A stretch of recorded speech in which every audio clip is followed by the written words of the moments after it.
Good morning बच्चों। हमारे channel एक लर्निंग योर पैशन में आपका स्वागत है। बच्चों, आप जान सकते हो जल हमारे लिए आवश्यक है या नहीं? तो हमारा जवाब होगा जल हमारे लिए बहुत आवश्यक है। तुमने पढ़ा है जल ही जीवन है। क्यों पढ़ा है? इसका मतलब क्या है? जल को जीवन क्यों कहा गया है? क्या आप बता सकते हैं? तो आज हम अपने इस वीडियो में आपको जल के बारे में, जल की महत्ता, जल हमारे लिए क्यों इतना महत्वपूर्ण है और साथ ही ये कहाँ कहाँ पाया जाता है और किस प्रकार ये हमारे काम आता है, ये सारे हम इस वीडियो में पढ़ने वाले हैं। तो वीडियो को अंत तक अवश्य देखें। धन्यवाद। गुड इवनिंग बच्चों। आप चित्र देख के बता सकते हैं चित्र में क्या क्या चीज़ें दिखाई गई हैं। तो पहली चीज़ है हमारी नदी, दूसरा हैंडपंप, तीसरा नल का पानी, कुआं, समुद्र, झील और तालाब। तो हम यहाँ पर इन चीज़ों को देख के बता सकते हैं ये सारी चीज़ें क्या हैं। ये सारी चीज़ें हमें पानी प्राप्त करने वाले स्रोत हैं, जहाँ से हमको पानी प्राप्त होता है। क्यों पानी का हमारे लिए इतना महत्व क्यों है? क्योंकि जीवित प्राणियों को जल, वायु और भोजन अत्यंत आवश्यक है। तो यहाँ पर हम सिर्फ जल के बारे में अध्ययन करेंगे। जैसे कि आपने पढ़ा है जल ही जीवन है। आज हम कक्षा 4 की पुस्तक जिसका नाम है पर्यावरण, उसमें एक आपका पाठ 11 है। पाठ का नाम है जल है जीवन। यहाँ एक संक्षिप्त रूप है। आपने कई जगह दीवारों पर, बैनर या पोस्टर पर पढ़ा होगा कि जल ही जीवन है, जल बचाओ। तो सबसे पहले हम आज इस पाठ के बारे में थोड़ा सा पढ़ेंगे और जल से प्राप्त होने वाले स्रोत, जल प्रदूषण और हमें किस प्रकार से स्वच्छ जल पीना चाहिए और जल को किस तरह से स्वच्छ करना चाहिए, ये सारी चीज़ें हम इस वीडियो में पढ़ेंगे। वीडियो को अंत तक अवश्य देखें।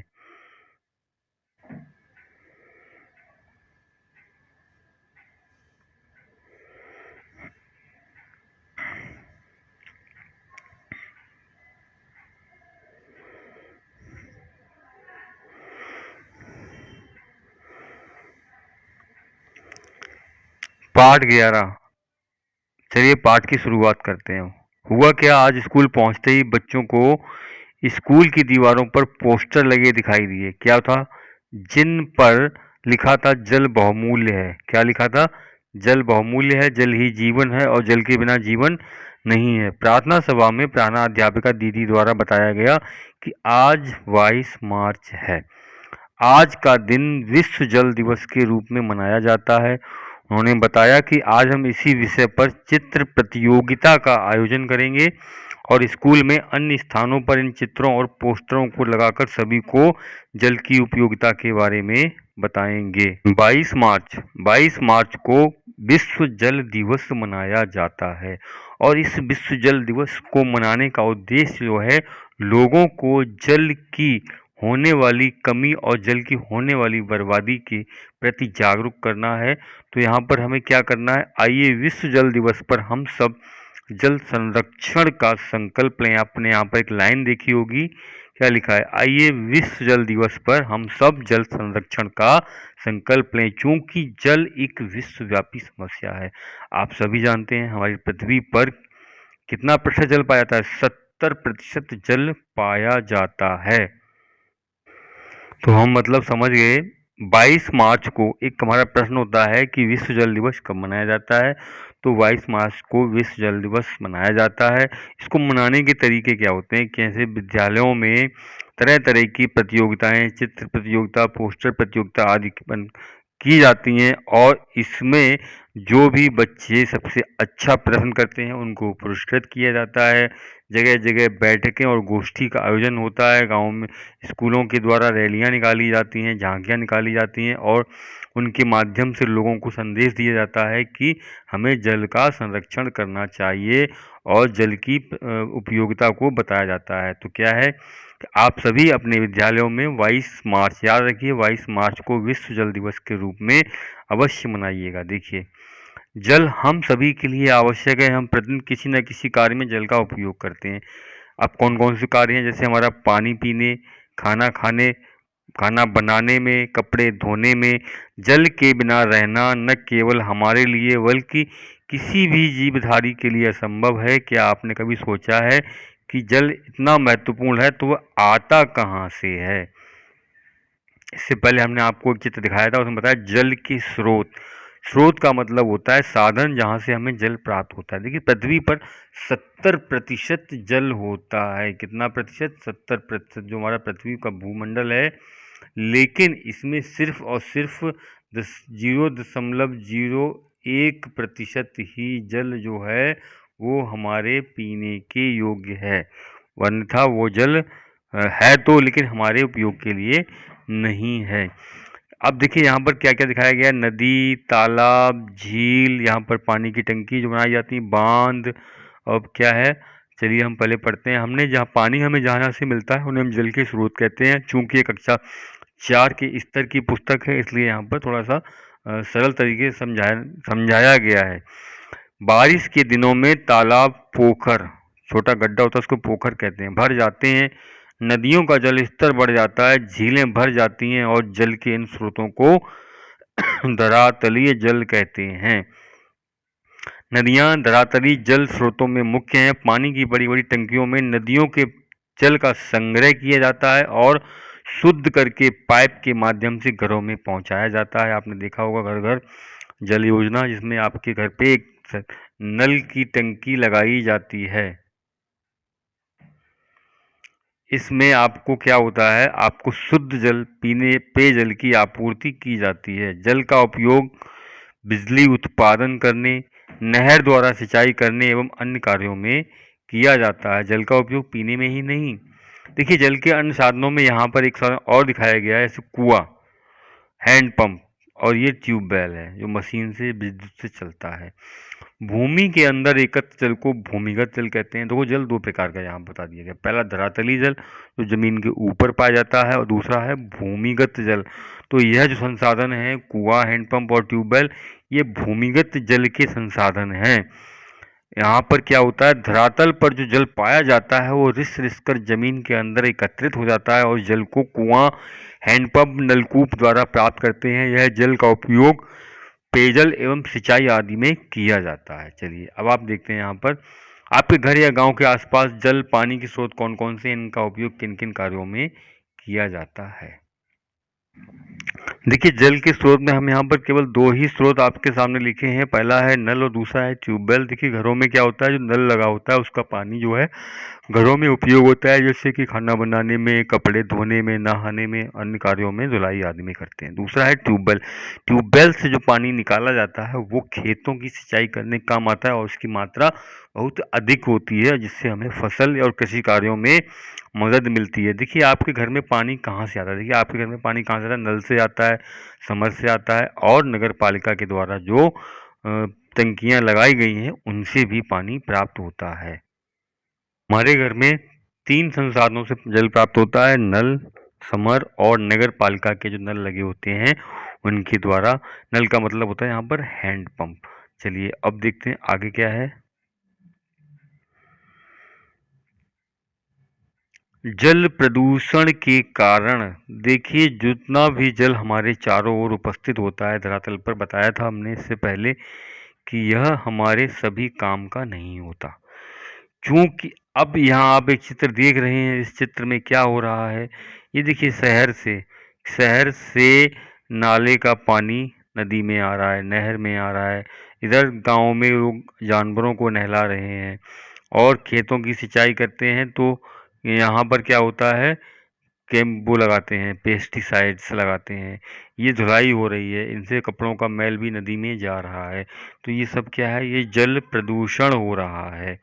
देखिए जल प्रदूषण कई कारणों से होता है। इनमें कुछ कारण हम यहाँ पे बताए गए हैं। जैसे पहला कारण तो आप देख रहे होंगे, नदी तालाब आदि में कूड़ा करकट डालना। दूसरा कारण है नालों का गंदा पानी नदी में गिराना। तीसरा कारण है कारखानों से निकलने वाले अपशिष्ट पदार्थों का नदियों में गिरना। और चौथा, कुआं तालाब के पास नहाना, कपड़ा धुलना एवं जानवरों को नहलाना, ये भी जल प्रदूषण का एक कार्य है, प्रमुख कारण है। खेती में रासायनिक उर्वरकों तथा कीटनाशक दवाओं के उपयोग से भूमिगत जल का प्रदूषित होना। देखिए बताया गया है जो धरातल पर उपस्थित जल जो होता है वो रिस कर भूमि के अंदर एकत्रित होता है, और जब आप उसी जल में रासायनिक पदार्थ मिला देते हैं तो जो भूमि के अंदर एकत्रित जल भी प्रदूषित हो जाता है। अब यहाँ पर दिया गया नदी या तालाब के जल का उपयोग कौन कौन करता है, ये आप चर्चा कर सकते हैं अपने दोस्तों के साथ, अपने घर परिवार में, और इनका उपयोग किन किन कार्यों में किया जाता है। नदी या तालाब का जल। क्या फैक्ट्री या कारखानों का प्रदूषित जल, कूड़ा कचरा आदि पदार्थ इनमें डाले जाते हैं? हाँ, डाले जाते हैं। क्या यह पानी पीने योग्य है? बिल्कुल नहीं, यह पानी पीने योग्य नहीं है। क्या यह पानी हमारे स्वास्थ्य के लिए उपयुक्त है? बिल्कुल भी उपयुक्त नहीं है। यह जो प्रदूषित पानी है ये हमारे स्वास्थ्य के लिए हानिकारक है, और पानी में रहने वाले जीव जंतु प्रदूषित जल के कारण जीवित नहीं रह पाते और मर जाते हैं। अब आता है प्रदूषित जल का हमारे स्वास्थ्य पर बहुत बुरा प्रभाव पड़ता है। ऐसे जल के प्रयोग से देखिए कौन कौन सी बीमारियां होती हैं। हैजा, पहला है पीलिया। हैजा, पेचिस, अतिसार, डायरिया, टाइफाइड आदि हो जाते हैं। तो प्रदूषित जल पीने से जानवर भी बीमार पड़ जाते हैं। तालाब या नदी का जल प्रदूषित होने से उसमें रहने वाले जीव जंतु मर जाते हैं। पेड़ पौधों पर भी इस जल का प्रतिकूल प्रभाव पड़ता है, इनकी वृद्धि रुक जाती है। प्रदूषित जल से फसलों को भी नुकसान पहुंचता है। इन फसलों एवं सब्जियों को खाने से स्वास्थ्य पर बुरा प्रभाव पड़ता है। अब आप अपने साथियों के साथ चर्चा करेंगे तालाब या नदी के जल को प्रदूषित होने से बचाने के लिए क्या उपाय किए जाने चाहिए। देखिए तालाब या नदी जल को प्रदूषित जो कारण है, प्रदूषित करने के जो कारण हैं, हमें उनको नहीं करना चाहिए। जैसे नदी या तालाब में प्रदूषित कारखानों का कचरा नहीं फेंकना चाहिए, उनके किनारे नहाना नहीं चाहिए, जानवरों को नहीं नहलाना चाहिए। तो इन सभी कारणों से हमें बचाना चाहिए। अब आता है पेयजल।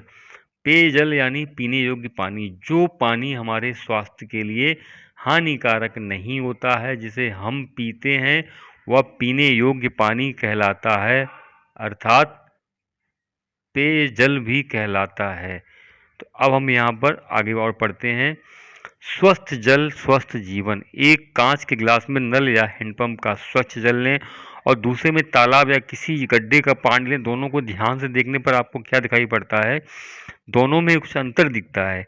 तो आप किसका पानी पीना चाहेंगे? तो जाहिर है कि आप नल का पानी पीना चाहेंगे।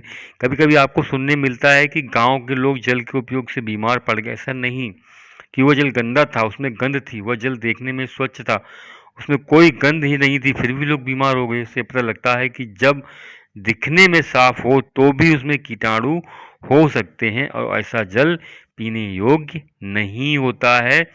तो अब क्या करना है? उस जल को हमें पीने योग्य बनाना है। तो पीने योग्य बनाने के लिए हमारे पास कितने तरीके बताए गए हैं? हमारे पास 3 तो मुख्य तरीके हैं। पहला है उबालकर। जल को पीने योग्य बनाने का सबसे आसान उपाय उबालना है। उबालने से सभी कीटाणु नष्ट हो जाते हैं और उबले गए पानी को ठंडा करके साफ कपड़े से छानकर पीना चाहिए। पहला तरीका तो आपका जल को शुद्ध करने का है, उबालकर। दूसरा है छानकर। पानी को स्वच्छ बंद करने का अन्य तरीका है छानना। इस प्रक्रिया में पानी को अलग अलग बर्तन में एक साफ कपड़े से छानकर इकट्ठा कर लिया जाता है, परंतु पानी को कीटाणु रहित बनाने के लिए उबालना आवश्यक है। दूसरा है क्लोरीन द्वारा। क्लोरीन का उपयोग भी पानी को शुद्ध करने के लिए किया जाता है। इस प्रकार कुएं के पानी में लाल दवा, जिसका नाम होता है पोटेशियम परमैंगनेट KMnO4, डालकर पानी को पीने योग्य बनाया जाता है। एक आपको साधारण सी पानी को शुद्ध करने की यहाँ पे विधि दिखाई गई है। यहाँ पर 3 गमले दिखाए गए। यहाँ पर गमले तो 4 दिए गए। हाँ, ये 3 गमले हैं। इसमें क्या है? दूषित पानी भरा हुआ है। उस दूषित पानी को एक मोटी बजरी या कोयले के टुकड़े में से गुजारते हैं। तीसरा है बालू के बर्तन से गुजारते हैं। चौथा जो है ये यहाँ पर पीने के लिए एकत्र किया जा रहा है। ये जो चौथा बर्तन है वो पीने के लिए गंदगी रहित पानी है। फिर भी इस पानी को हमें गर्म करना होता है। चित्र के अनुसार 3 गमले या घड़े ले लें। गमलों के तलों में छोटे छोटे छिद्र करके इन छिद्रों को रुई की बत्ती लगा दें। अब ऊपर वाले गमले में दूषित पानी धीरे धीरे डालें।